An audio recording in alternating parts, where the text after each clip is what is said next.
When you think of the NFL, you think of tall and strong freak athletes. They have the whole package going for them. But one NFL player who isn't so tall, he sees the big blessing in being the little guy.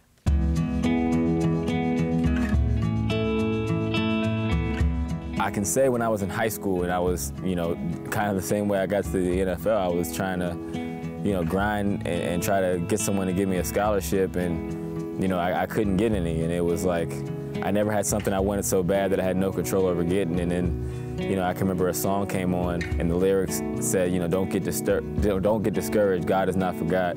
If he said that he'll do it, it'll come to pass.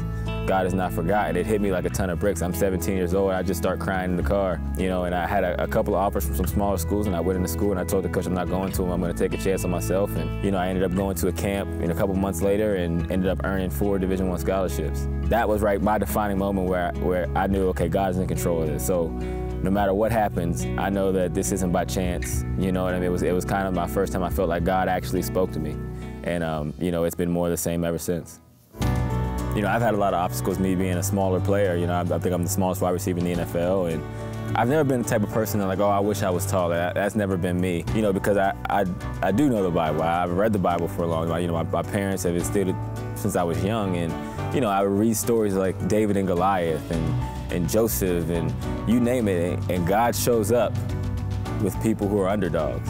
You know what I mean? So from an early age, I kind of looked at that as a sign that God was going to be with me. Obviously, the way I got here is, 1 in a million, and the odds were extremely stacked against me. I think things like chaplain and, the walk with God is the only thing that gets me through. This year has been, even though I signed the biggest contract I ever have this offseason, but I can honestly say it's been one of the most stressful environments for me, because you're going to a new team. You're trying to live up to expectations, and you don't want to let anybody down. Daily, I have to be in my Bible. Daily, I have to read my devotion. You know what I mean?